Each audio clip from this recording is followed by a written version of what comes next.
Assalamualaikum warahmatullahi wabarakatuh. Halo anak-anak, apa kabarnya? Kembali lagi bersama Ibu dalam pembelajaran ilmu pengetahuan alam. Semoga masih tetap semangat ya, meskipun kondisi kita masih dalam kondisi pembelajaran daring. Dan ingat, selalu terapkan protokol kesehatan dimanapun kita berada. Untuk pembelajaran hari ini, seperti biasa, absensinya jangan lupa tulis nama dan juga kelas di kolom komentar pada video ini. Komentar juga boleh ditambahkan pertanyaan atau kritik dan saran. Nah, kita mulai pembelajaran hari ini dengan berdoa terlebih dahulu. Berdoa sesuai dengan keyakinan masing-masing di rumah masing-masing. Berdoa mulai. Berdoa selesai. Bumi kita ini merupakan suatu wilayah yang sangat luas. Di antara luasnya bumi kita ini, coba kita perhatikan lingkungan yang ada di sekitar kita. Apakah kalian merasa nyaman hidup di tempat tinggal kalian sekarang? Tentunya jawabannya berbeda-beda ya. Ada yang merasa nyaman, ada yang merasa tidak nyaman. Alasannya juga berbeda-beda. Ada yang bilang tempatnya kecil mungkin, atau berdampingan dengan banyak rumah lain, atau karena lingkungannya kotor ya, atau jika nyaman mungkin karena tempatnya luas dan bersih, atau dan lain-lain ya. Berbagai macam alasan yang membuat kenyamanan itu terjadi. Nah, sekarang coba kita pikirkan bagaimana jika tempat tinggal kalian berdampingan dengan peternakan sapi. Apakah kalian akan tetap merasa nyaman? Tentunya jawabannya tidak ya. Kenapa? Mungkin ada yang menjawab karena bau, atau karena banyak lalatnya, tempatnya sudah kotor ya. Dan yang paling penting, lingkungannya sudah tercemar. Nah, berbicara tentang pencemaran lingkungan, pada materi sebelumnya kita telah membahas tentang apa itu pencemaran lingkungan, di mana pencemaran dapat terjadi karena adanya bahan tercemar yang masuk ke lingkungan, sehingga kondisi suatu lingkungan menjadi tidak semestinya. Misalnya banyak sampah, berbau, atau warnanya menjadi tidak semestinya atau berubah. Nah, kali ini kalian akan belajar tentang pencemaran lingkungan yang terjadi terhadap udara dan juga tanah, dan juga bagaimana dampaknya bagi ekosistem. Jadi, tujuan pembelajaran yang harus kita capai hari ini adalah berikut ini.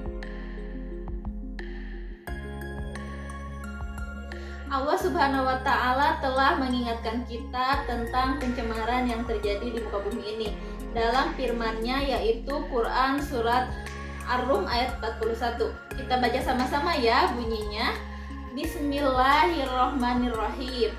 Zoharul fasadu fil barri wal bahri bima kasabat aydin nasi liyudhiqahum ba'dalladzi amilu la'allahum yarji'un.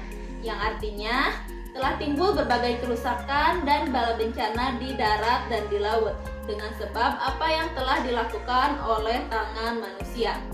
Timbulnya yang demikian karena Allah hendak merasakan mereka sebagian dari balasan perbuatan-perbuatan buruk yang telah mereka lakukan, supaya mereka kembali berinsaf dan bertaubat. Dari kutipan ayat ini kita bisa mengetahui bahwa penyebab dari kerusakan itu adalah tangan manusia itu sendiri. Dan manusia itu sendiri yang akan merasakan akibat atau dampak dari kerusakan tersebut. Kemudian hal ini yang akan membuat manusia berinsaf dan bertaubat, sehingga dapat memperbaiki kondisi lingkungan alam ini. Nah, kita sebagai hamba Allah sepatutnya kita menjaga kelestarian lingkungan ini. Oke, jadi untuk menjaga kelestarian lingkungan, kita pelajari dulu apa itu pencemaran udara dan pencemaran tanah. Jadi, pencemaran udara dapat didefinisikan sebagai suatu kondisi di mana udara mengandung senyawa-senyawa kimia atau substansi fisik maupun biologi dalam jumlah yang memberikan dampak buruk bagi kesehatan manusia, hewan, ataupun tumbuhan. serta merusak keindahan alam dan kenyamanan, atau merusak barang-barang seperti properti. Kemudian pencemaran udara itu dibedakan menjadi dua, yaitu ada pencemaran udara primer dan pencemaran udara sekunder. Pencemaran udara primer adalah pencemaran yang disebabkan langsung dari sumber pencemar. Contohnya, peningkatan kadar karbon dioksida yang disebabkan oleh aktivitas pembakaran oleh manusia. Kemudian, pencemaran udara sekunder adalah pencemaran yang disebabkan oleh reaksi antara substansi-substansi pencemar udara primer yang terjadi di atmosfer.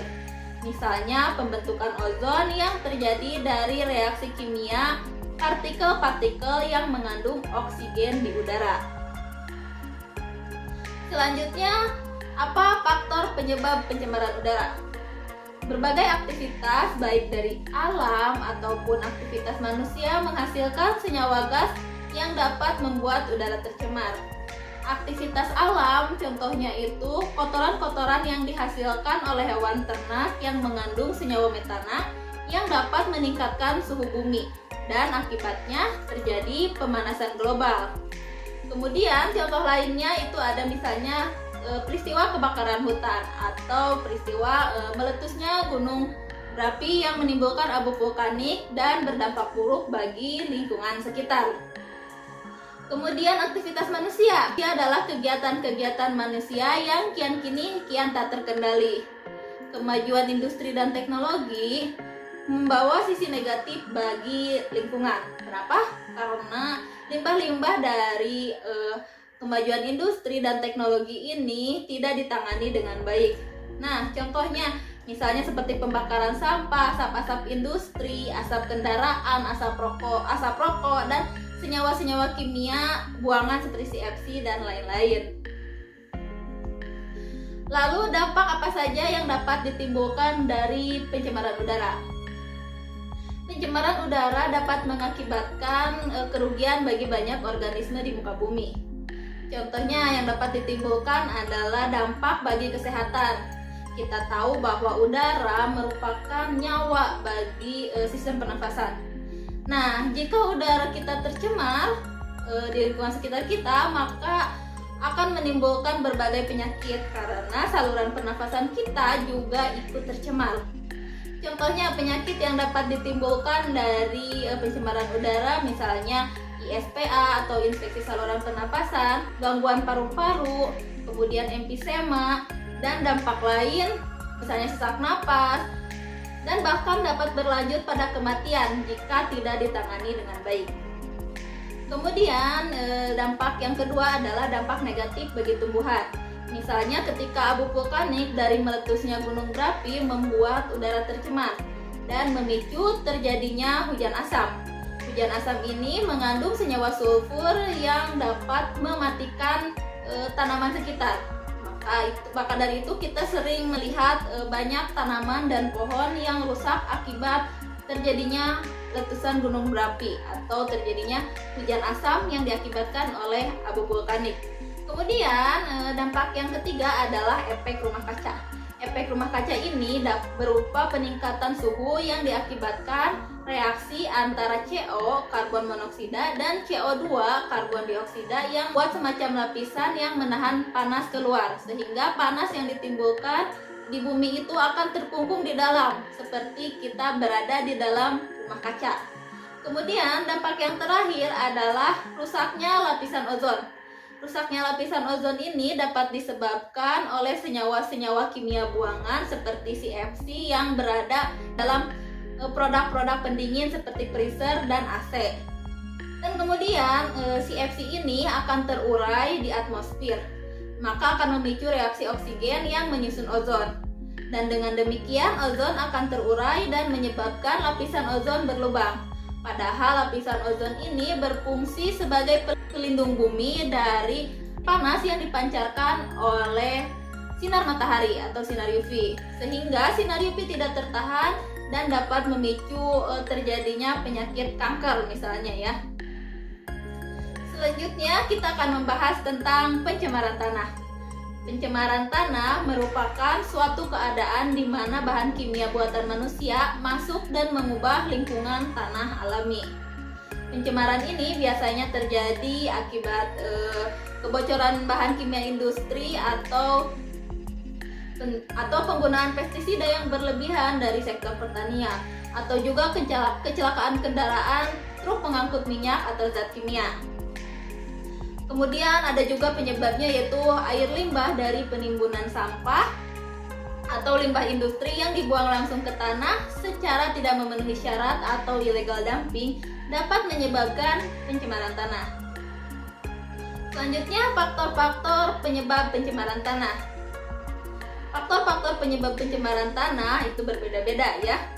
Di antaranya faktor limbah domestik. Limbah domestik ini bisa berasal dari pemukiman penduduk atau kantor-kantor kelembagaan dan tempat-tempat wisata.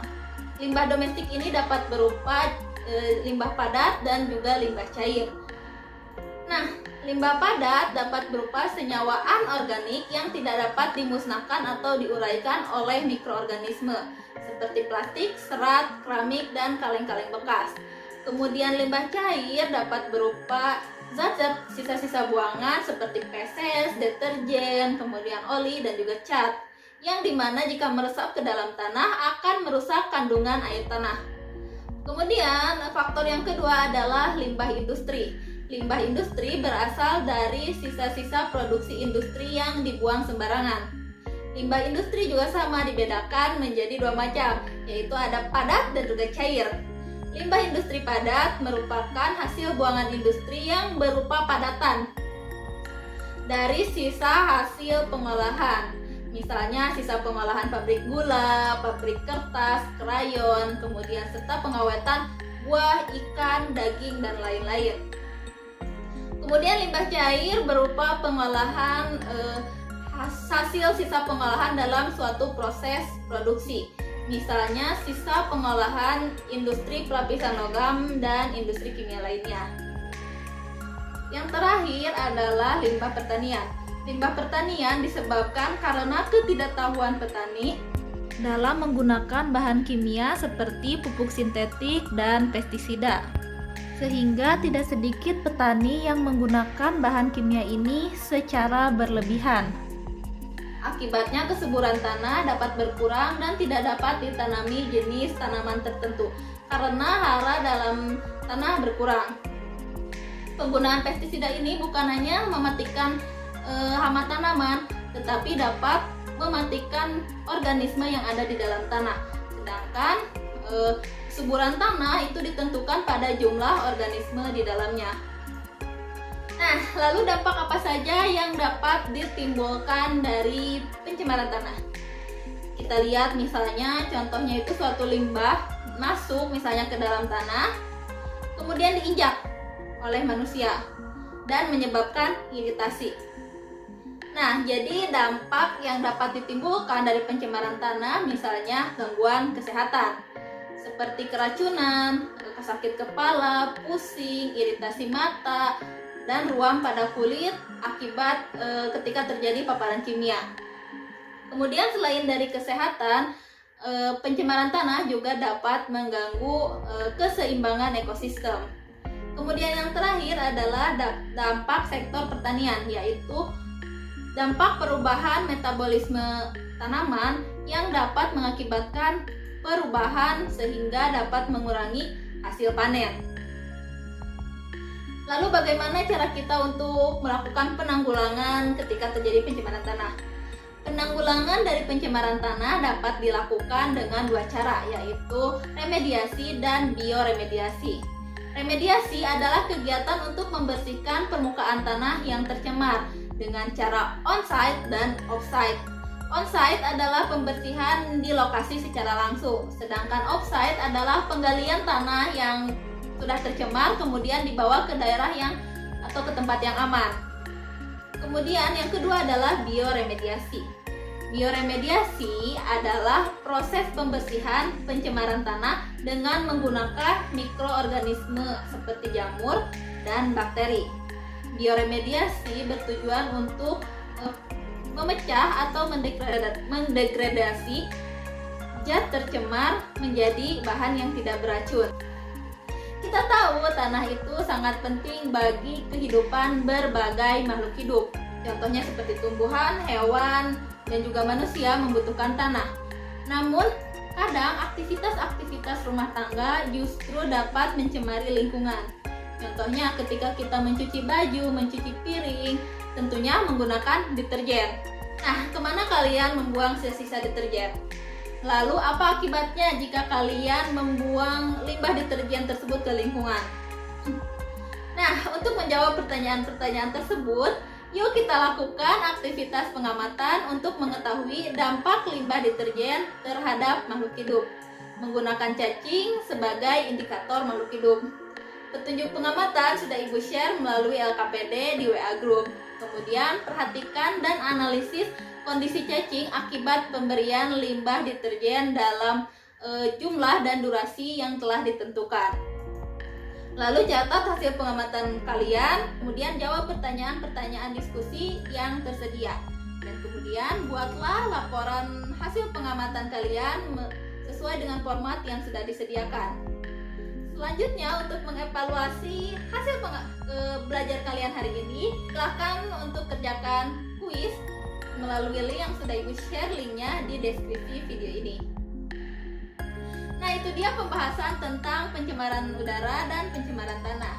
Jadi kesimpulannya, pencemaran udara dan pencemaran tanah berdampak buruk bagi lingkungan.